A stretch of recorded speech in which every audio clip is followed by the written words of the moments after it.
Good evening, book lovers, and Happy New Year. Happy New Year's Eve, I should say. I guess Happy New Year. And this is the last book report for 2020, an armpit of a year. And I don't have great expectations for 2021, but there'll be a lot of mess cleaning, I think. Anyway, for the last book, I'm going to pick one that was just published. It was just announced a few weeks ago, and I ordered my copy from the author, or from the publisher, rather. The publisher is Larry Reed, and he's an old friend of mine. And the name of the publishing house is Misfit Lit. And Misfit Lit, as some of you might remember, was the name of an art exhibit that I was the co-curator of in Seattle back in 1991. This is the catalog for it.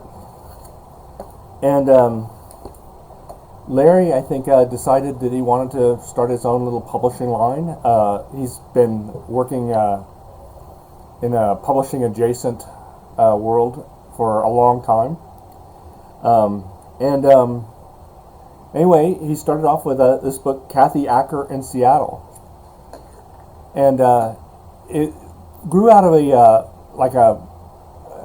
somewhat academic conference that Reed was involved with about the writer Kathy Acker, who lived in Seattle briefly in 1980, and I'm not sure how long she was there. I think maybe just a year, and then came back to Seattle for a writer's residency in 1989.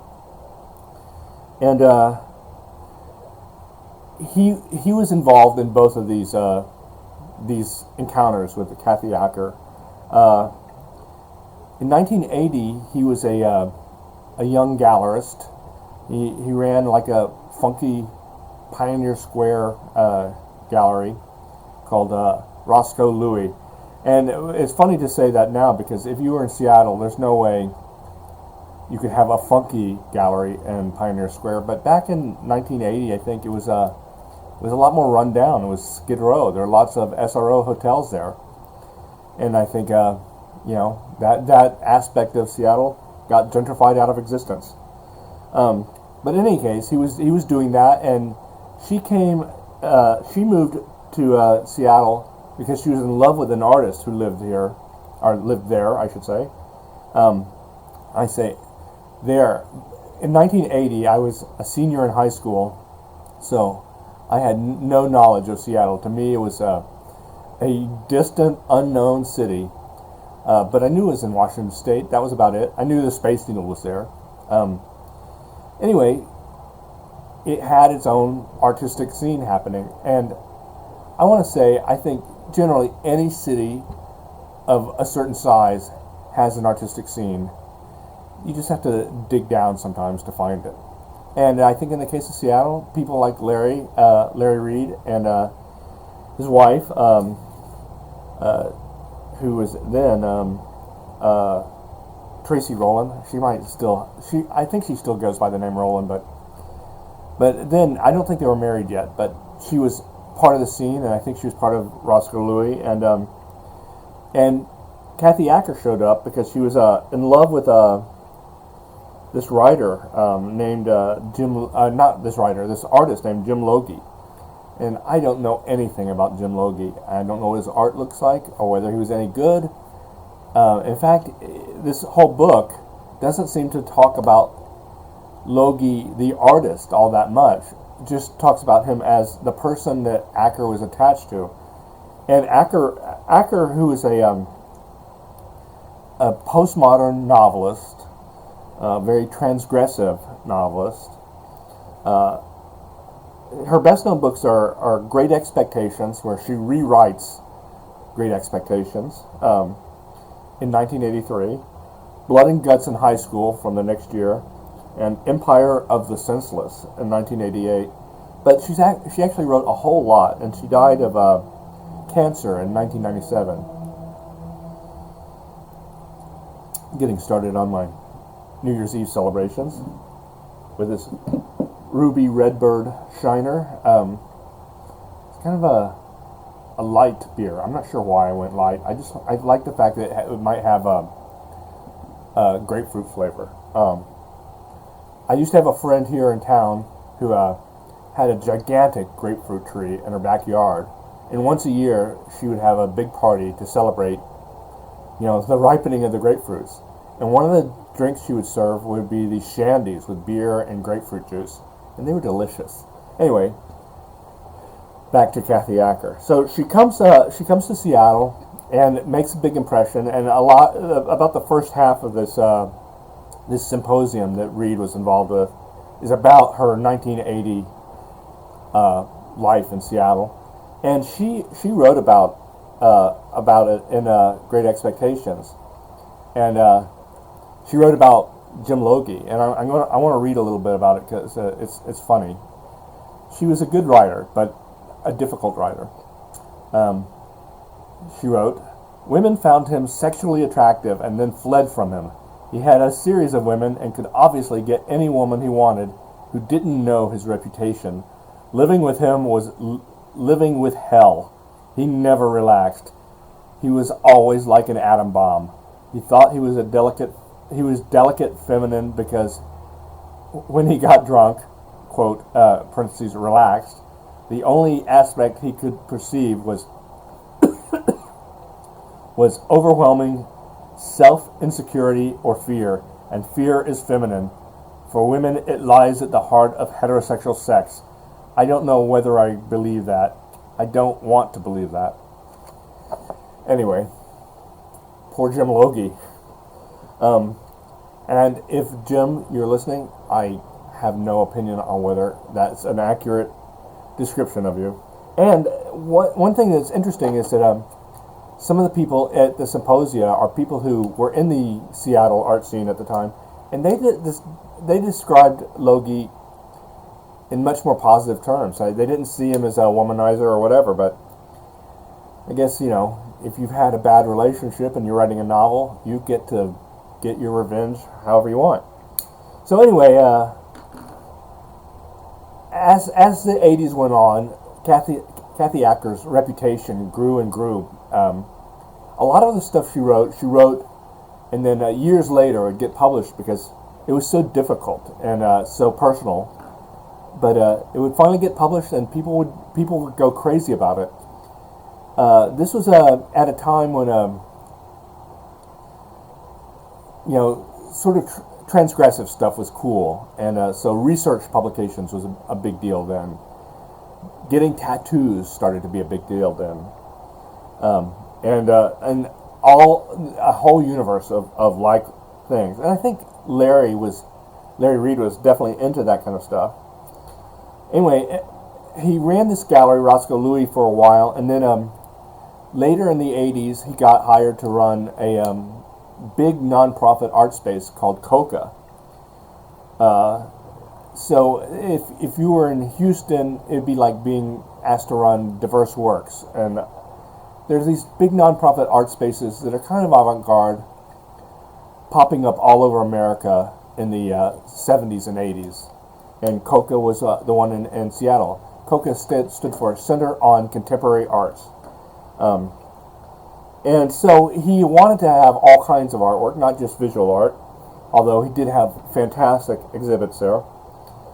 So, and in 1989, I think in 1988, he decided to start having writers' residencies partly because the NEA was offering to pay for this thing. And in 1989, he invited Kathy Acker to host one. And so she came to Seattle again, and I think she had pretty good feelings about it. And I'm showing you a picture of her and Larry Reed and another Seattle poet, Jesse Bernstein, that's in the book. And she part of the residency was a writer's workshop, and it was a pretty selective workshop. They only let like 14 people in, and the whole idea was at the end of the workshop, she would pick one of the writers to be her opening act for a reading at Coca. So she has this, and apparently there are a bunch of good writers there, and one of the people there that got in was Kathleen Hanna, who was at the time a college student at Evergreen College, which is a public college in Olympia, Washington. It's kind of a hippie college. Famously, do what you will kind of attitude for its students. So Hannah's a big fan. So she's really excited to be there, but she's not like a writer in a really experienced kind of way. But when it comes time to pick the person to be her opening act, Acker picks Hannah because of all the people there. She didn't think Hannah was necessarily the best writer, but that she thought Hannah had the best stage presence, the best ability to be up there in person and have a great reading. And Hannah contributed to this book an essay about Kathy Acker, and she writes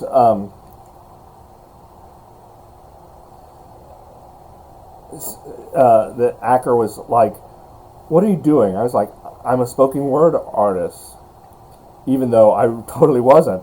I had read one poem out in public in my life, but fake it till you make it. I was like, "Well, I'm a spoken word artist, and here's my chapbook," and I gave it to her, and she was like, "Why are you doing this?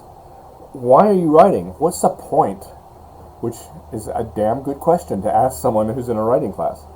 And I told her the truth, which was that I was a young woman, and I experienced a lot of shit in my life, and I felt like nobody listened to me, and probably it's because I say fucking like all the time, like in quotes, but I had a lot to say, and nobody ever listened to me. And she was like, "Then why are you doing spoken word?" She was like, "Nobody likes spoken word." She was like, when you start doing spoken word, people leave the room. You want to go around to art spaces and read your work for 5 people? Why don't you go be in a band? You're young. That's what young people are into. You'll have a much bigger audience to hear what you have to say.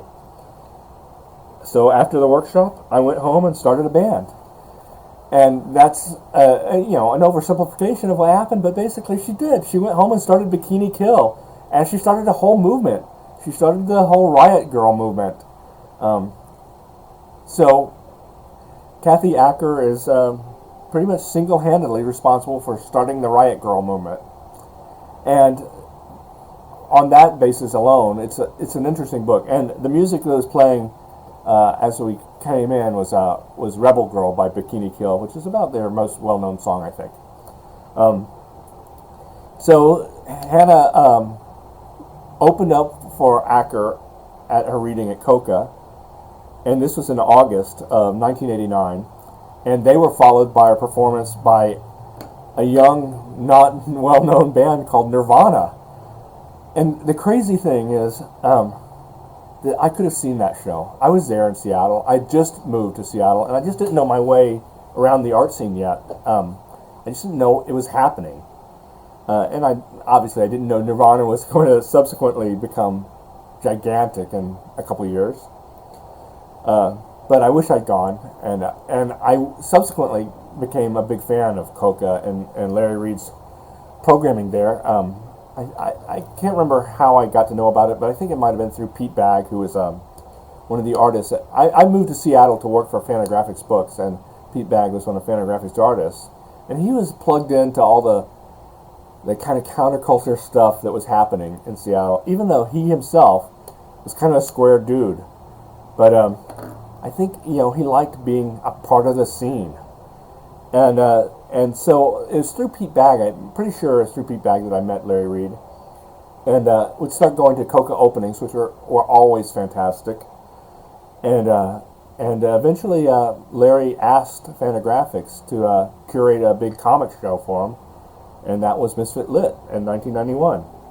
So Larry started off as I think he started off as a teenage hippie back in, I don't know how old he is actually. So back before 1980, then started his gallery, which is, a pretty funky place, and then ran this nonprofit art space for several years, and did, in my opinion, a fantastic job.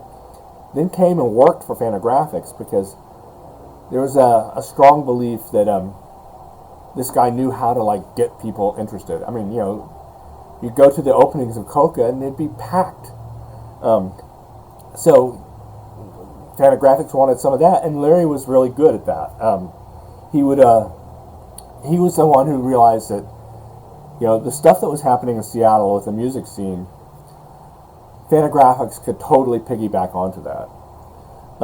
And then I don't know what he did after that, because I moved away and had my own life, and he had his own life. And I think he worked for the Explore Music thing, whatever that thing is. I've never actually seen it because I've only been back to Seattle a couple times since I moved away. And then now he's working for Fantagraphics again at their bookstore / gallery, and he puts on some really interesting looking shows. Anyway, as for Kathleen Hanna, the Bikini Kill went on to make several albums and formed a movement. She went on to, after Bikini Kill broke up, to form another band called La Tigre. And anyway, her music's really great. And